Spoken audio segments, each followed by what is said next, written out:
Thanks, Orshi. Good afternoon, everyone. My name is Anežka Příhodová, and as Orshi said, I come from Czech Republic. And I think you've already said that as well. We all met studying at the Netherlands at the Faculty of Architecture. And for me, already then, it all combined with the fact that we were taking care of my grandma, who has Alzheimer's disease. So that's how I got in touch with that disease and also with the environments of elderly home, because at a certain point, we had to move her to an elderly home. And it kind of combined with the architectural studies in a way that I started asking myself questions whether these environments can be done maybe in a different way, in a way that would be more pleasant to the residents, to the people with dementia, or to seniors in general. And it all combined, the first time it combined in my graduation project. And because I really liked the topic and it started making sense to me, also within the architecture, I've been doing that ever since, trying to design or redesign places where there are people with dementia. So either in home care, I try to help people who look after someone with dementia, make the environment more safe, more pleasant, try to design it in a way that the person can stay independent for as long as possible. And also I try to do the same in existing elderly homes, redesigning the interiors. Orshi has already talked a bit about themselves, but now we work together with Orshi and Ian, who started their own studio here in Budapest, focusing on social projects. They combine the Dutch pragmatism together with some sense for environment and community. And because we won the grant that Orshi was talking about, it allowed us now to exchange experience from both Czech Republic and also from here. And actually it has been really nice the last couple of days. So in this presentation we hope to show you what we saw and what we brought from that. And also we would like to tell you our thoughts on how architecture can also be an aspect in creating nice and supportive environments for people with dementia in different scales.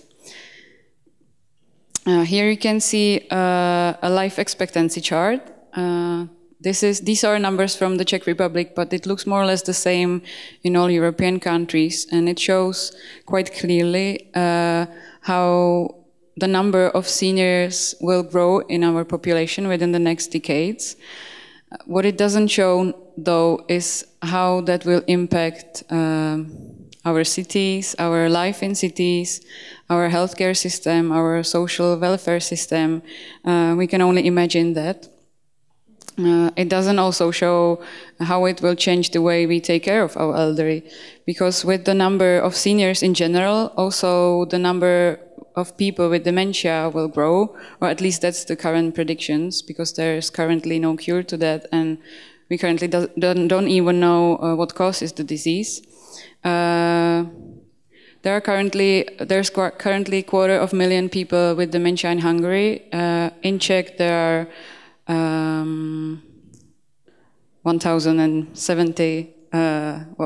170,000, sorry. But the number is going to grow, and by the year 2050, sorry, I'm pointing in the wrong direction, 2050, it's supposed to double.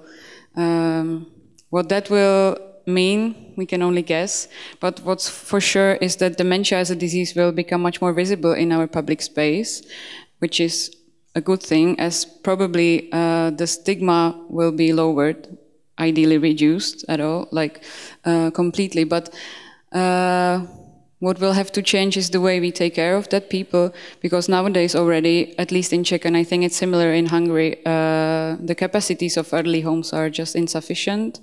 And so most probably people with dementia will have to be taken care of much more at home, supported by their families, by services that go to people's homes, supported by their communities. What is also true, and probably most of us can relate to that most people wish to grow old and eventually die in their homes or in places that they know, they've become familiar with, where they have people that they know, and where they feel comfortable in general. What is nice about our homes, and you can probably all answer that for yourselves, is that we can be at ease there. We have objects that we know very well and that trigger our memories. We know how to grab the handles. We know where the sun comes in from. It's just all these automatic movements that make it more easier to move around. It's the actions we do without having to think about them too much that makes it comfortable and safe for us. And this overall easiness makes it really nice, especially for people with dementia whose cognition is already lowered. So moving around their own home where they know it very well is much more easier than being moved somewhere else where they have to learn everything from scratch. So a well-known or well-designed environment, a friendly environment like home is, can support the person in his habits, in his activities, in his interaction, and can help him or her stay maybe a bit more independent. However, there are some obstacles that arise as the dementia develops, and I will let that to Ian, and then we'll switch again.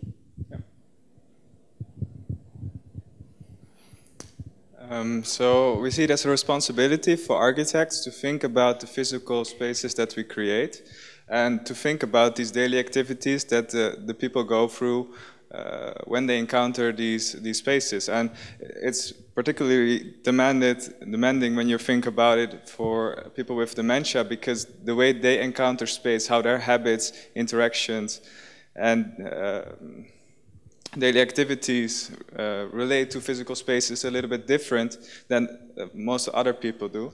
So the main difficulty is that you have these three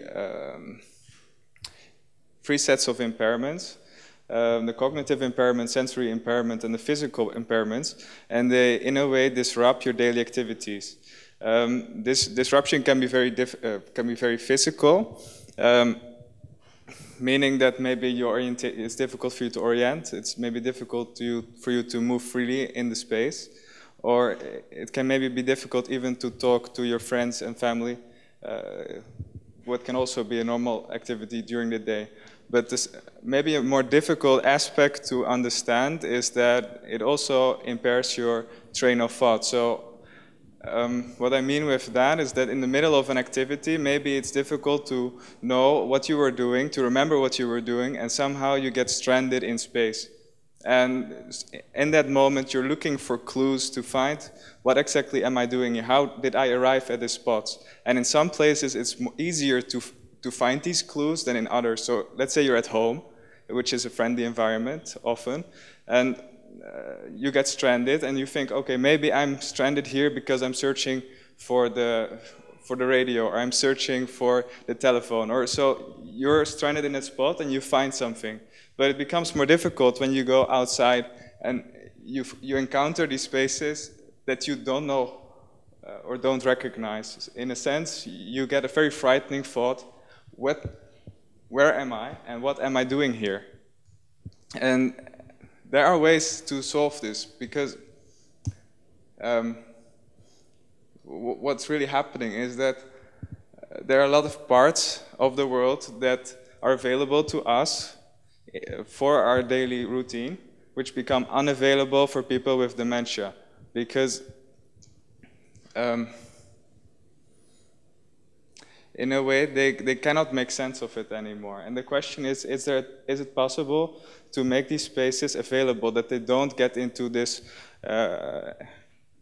this mode of being lost and still be able to move around? So let's say that there's enough space also on the streets. And the fact is that then as the disease slowly progresses, the spaces become less and less, the world becomes really smaller, till in the end you only have your only safe environment will be the room that you stay in, or the building that you stay in. And the question is, how can we make these other parts available? So if we want to make a dementia-friendly environment, for us we set out to question this. How can we get ahead of this? How can we start as architects to understand what we can do to make that happen? And Agnieszka will tell a little bit about the story of how we try to introduce ourselves with this question. Thanks, Ian. I'll try with what I'll start with what we did in Prague and then continue with what we saw in Prague and then give it back to Ian. Because we think an important part of making our shared spaces and our shared environment more dementia friendly is also talking about the topic and raising the awareness that maybe also architecture can be an aspect. So within a conference that was held in Prague, organized by Czech Alzheimer's Society, we gave a similar presentation, but also organized a workshop, which was actually really nice. It took about 3 hours, and we did some interactive activities with the people in order to open a discussion about how we would like to age one day, how we would like to grow old, and how we would like the environment to look like. How far we are going, how far are we willing to go in maybe sharing a household with other people? What are we willing to share, and what don't we want to give up as a private space?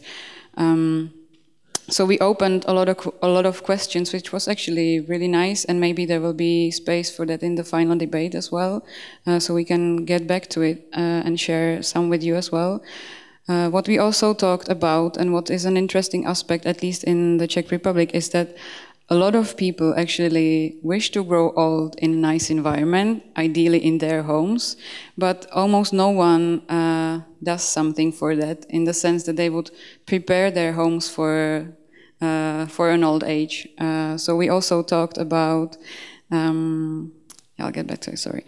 So we also talked about how you as an individual, what you can do to maybe make some changes to your environment at home so that later, when you need that, it already is there and it already supports you.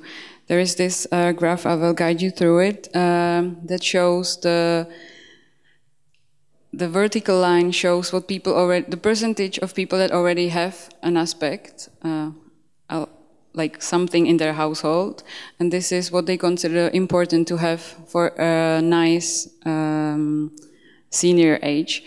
What they have here is, for instance, that many of them consider important to have transportation, and most of them have that. This research was done in Prague, so that's probably why so many people have access to transportation. But what a lot of people consider important to have, and what very few actually have in their homes, is a barrier-free bathroom, for instance, or an entrance without staircase. So this clearly shows that people wish to grow old at home, but actually don't take any initiative very often to adjust their homes.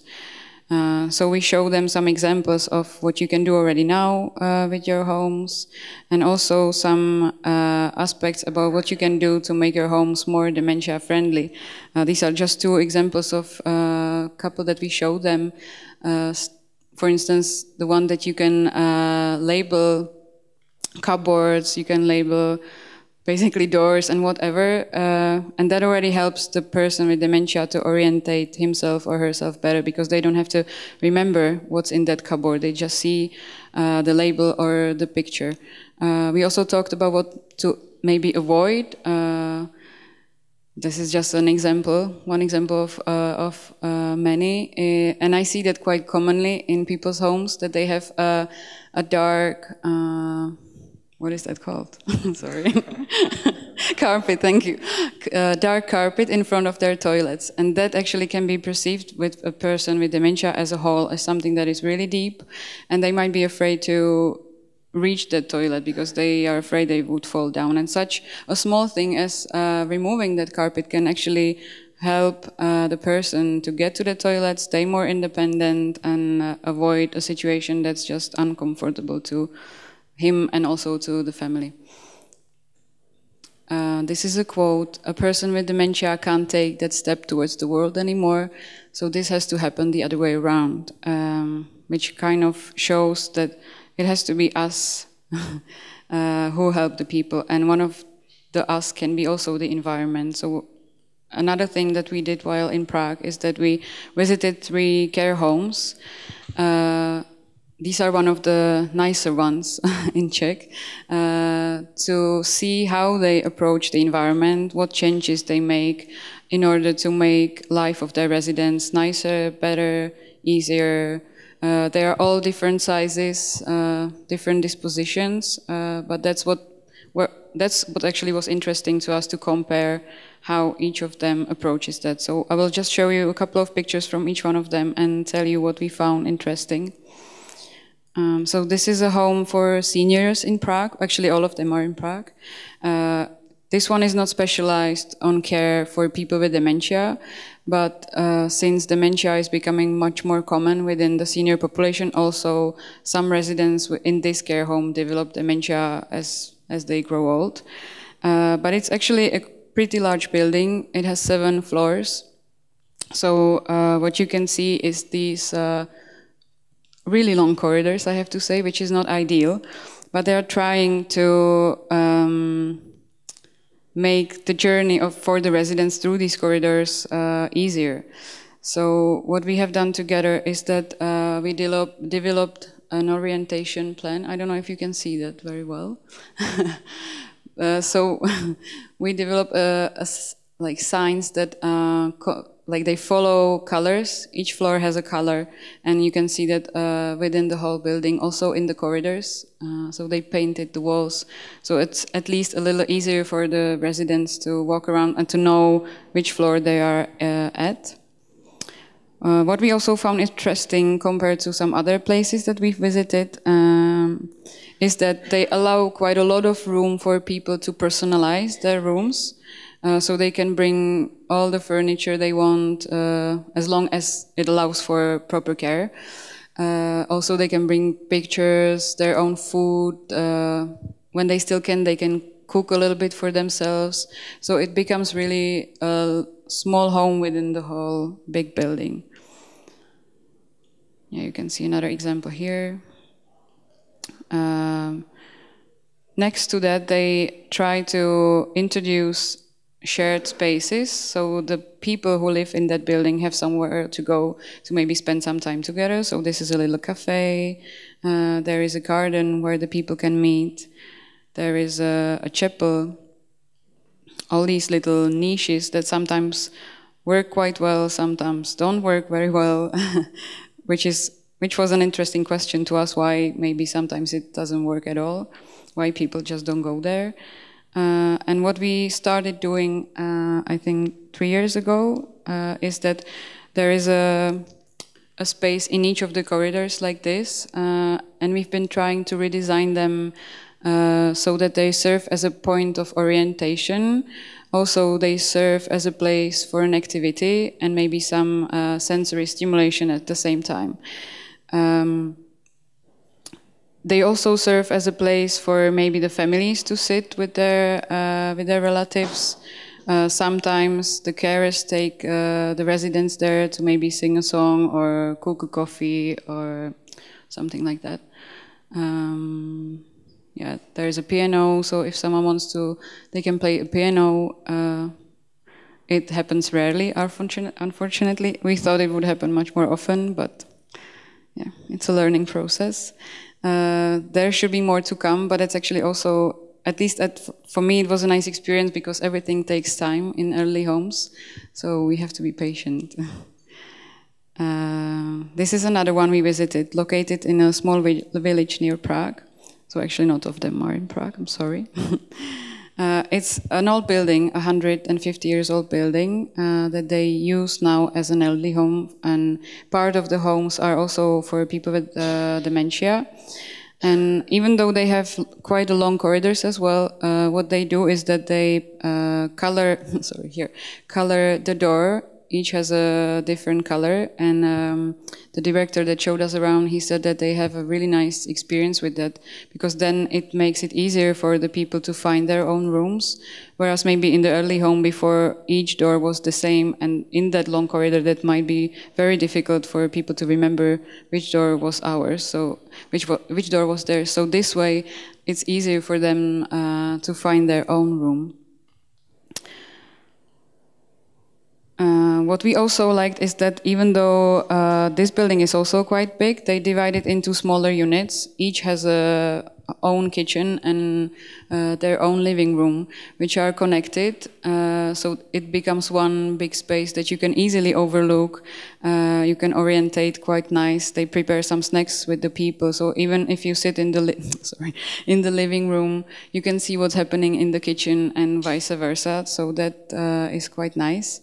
They play around with the visual contact also in other ways. So you have this kind of like a craft room where they do different kind of art projects with the clients, and they design quite a huge window that faces the corridor. So whenever you walk around, you can actually see what is happening in that room, and that already becomes easier, especially for people with dementia. When they see what is happening, then it is easier for them to maybe join that activity or to make that decision. And again, they don't have to remember it sitting in their rooms. Okay, maybe what is happening there? Should I go there or not? So this is much more easier if they have the visual contact with that. They do something similar in quite a large room.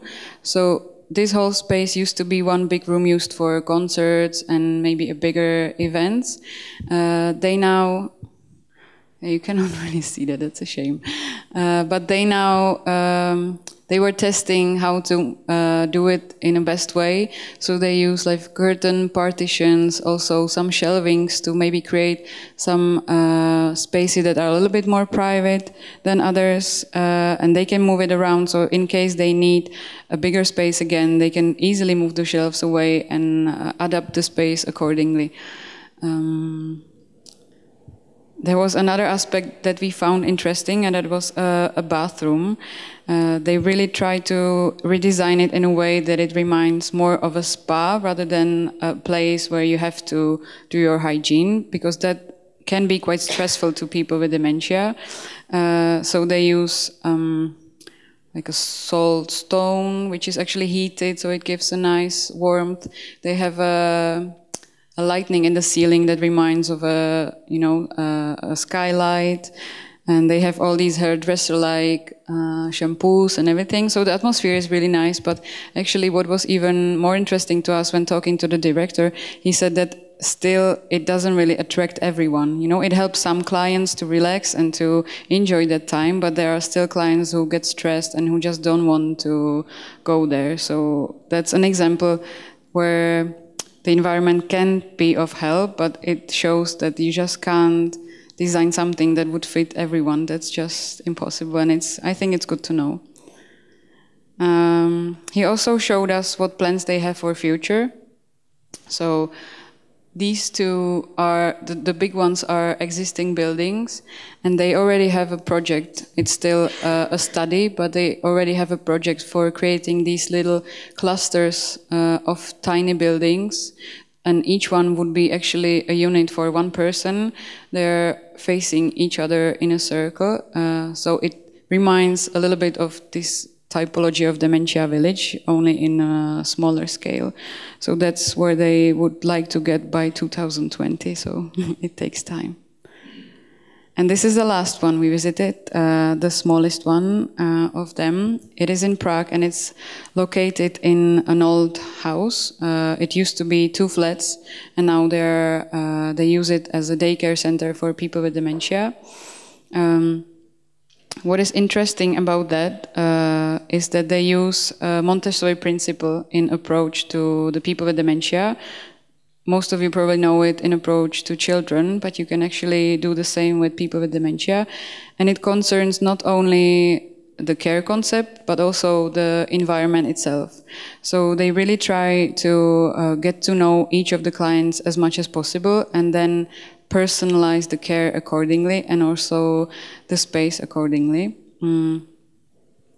So almost everything within the care center, which is quite small, so that makes it easier, of course, but almost everything is accessible to the clients. They can go through the shelves, they can, I'll show you later, go to the kitchen and open any of the doors. They can freely move around the whole place.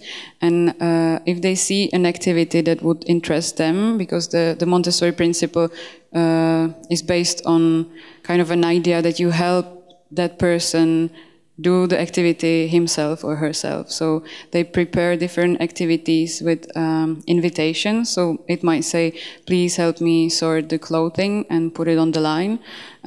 And because it's already ready, it is visible. They don't have to remember it. It's easier to engage in that activity independently. And it's so important to people with dementia that they can do something themselves, that they can engage in activities that they are familiar with, that they've been doing their whole lives. And this system seems to work quite nicely. They use it also in the way they label the door. They also invite a lot of imagination and space for maybe just, you know, to relax and use your fantasy. This is a nice example.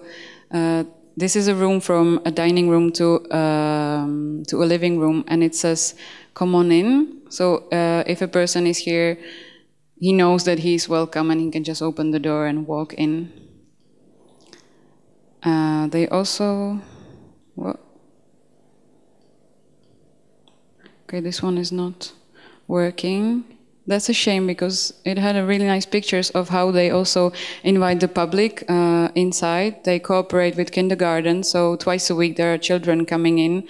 And because the environment is already ready, they can also engage in any activity they see, and they can do that with the elderly.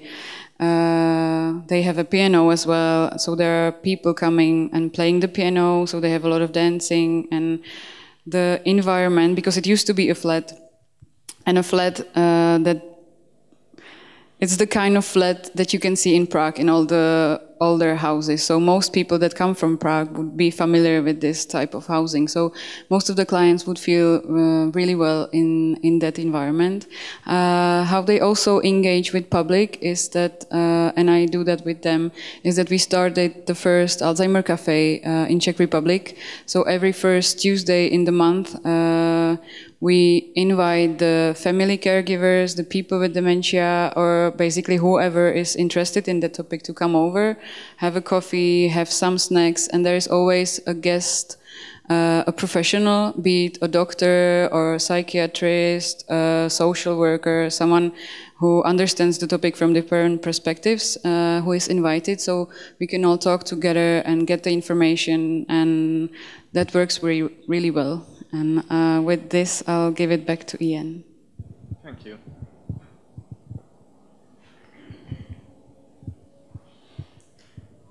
So what I would like to talk about now is going a little bit back to dementia-friendly environment and outside of the care homes.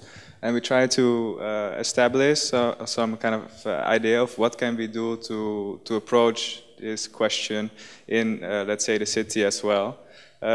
Two aspects are really important. The first one that I would like to talk about is support. A dementia-friendly environment needs a supportive environment. So the first point of that being, it needs to be familiar and distinctive, like a place in the city that you can recognize, like Signorina had with Prague, this familiarity with a building, that you still find those in your daily routine. Or maybe with distinctive we mean like a part which has a very easily recognizable character, let's say a high building or with a specific color. It makes it easier to recognize when you get lost, to find that clue again, to get up and go where you wanted to go.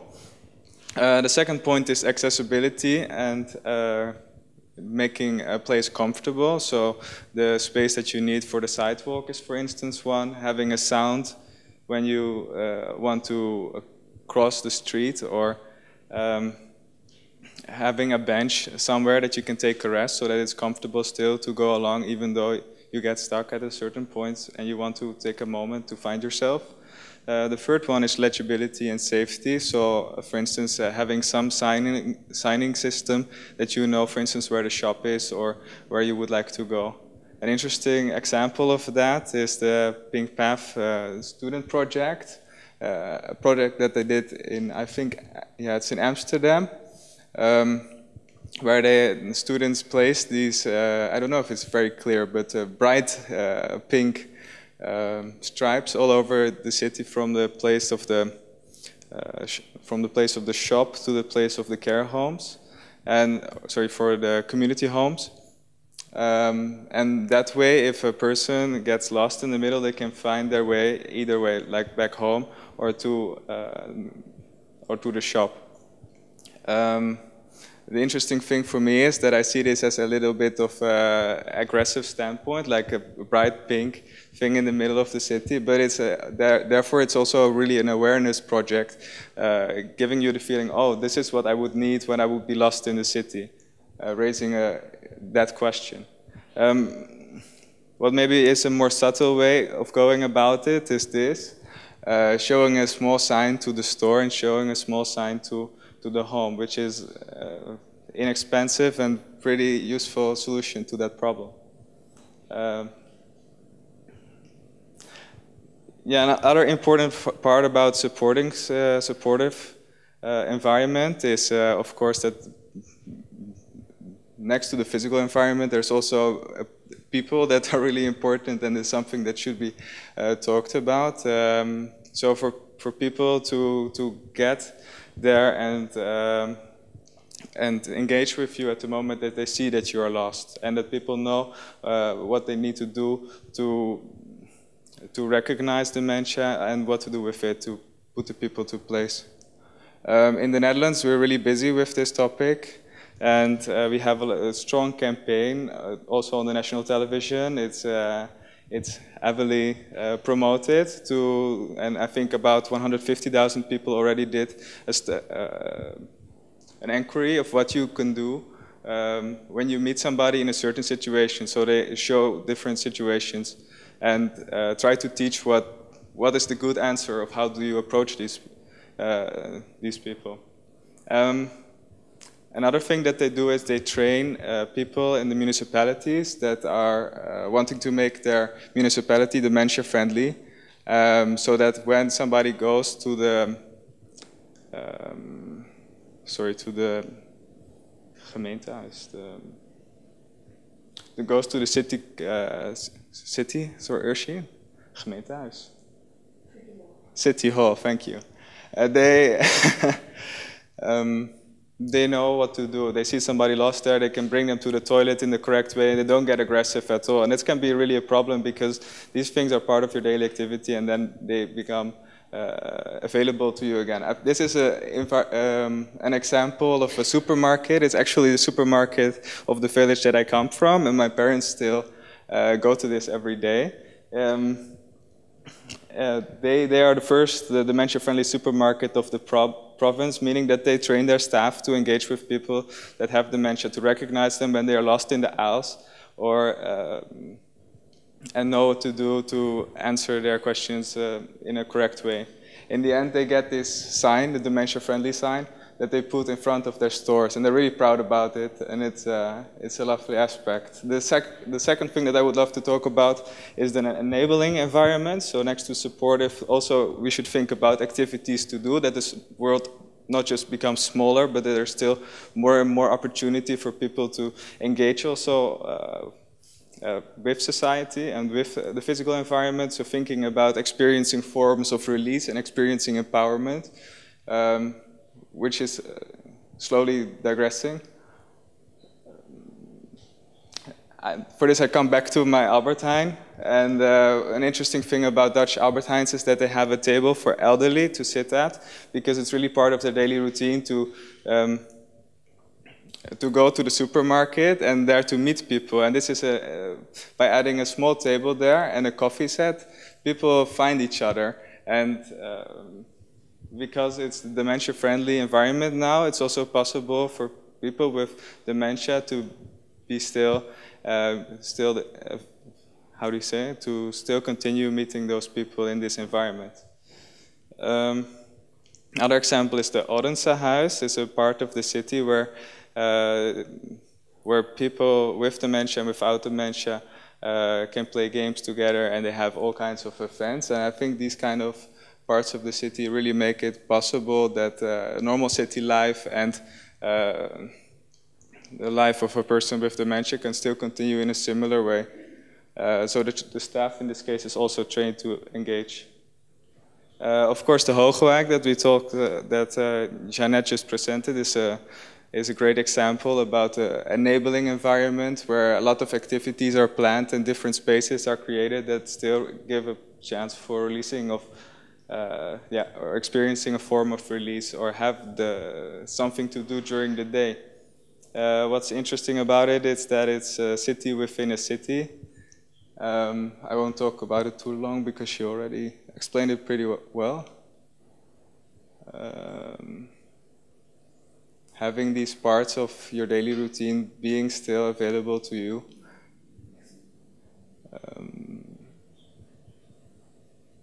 Having parts connected to the different dwellings, so saying that you have things that you would like to do on your own, but also have places that you can do in a more communal atmosphere. And I think what we found out that the balance of this is something that an architect can really help with, to say that, okay, this is a place that you want to share, and this is a place that you really think should be a private one. And that balance between that and caretaking, I think, is the part that an architect can especially help with a lot. To say this is an environment that it still should be available to this amount of people before it gets too much into your private sphere. What's interesting is that it's slowly progressing in that it's getting more famous around the world, and also in the case of France, they are building an Alzheimer village at the moment.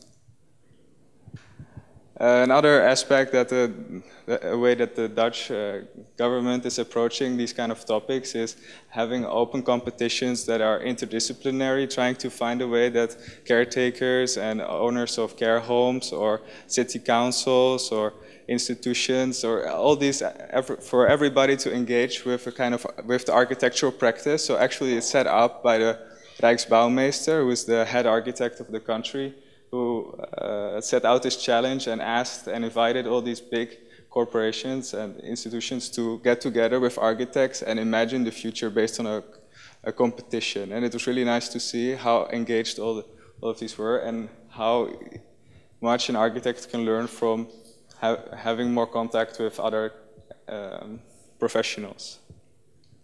And this is an example of a place in the south of the Netherlands, Sittard-Geleen. You can see here there is an existing building, which is maybe not as visible here, but it is there. And the rest is completely empty, and they made a plan to expand it in this way, to make it available for mixed housing of elderly and people with dementia. And to have all kinds of activities that cross those borders between people with dementia and elderly and the city. So people are still remain living here. They have the chance to have all these kind of community spaces. So have chickens, fruit trees, Jeu de Boule, community gardens, and a normal garden, which is a shared space that everybody will make use of. And then you have the mixed housing here around it. So it's an interesting way of using a courtyard to protect at the one hand and at the same time make it available to the city as well.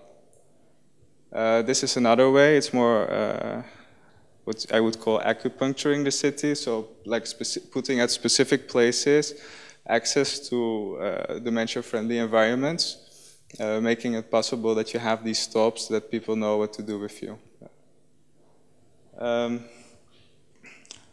I think it's important to remember that part of having a happy life and a healthy life is establishing that these daily routines are important, so that the people not just go through their day till the end, but that they really enjoy their days. And it's really shown that it's an important part of society to think about this. What I would like to come back to is that you don't have to build a Hogewijk to do something for your community to help with this problem of dementia friendliness.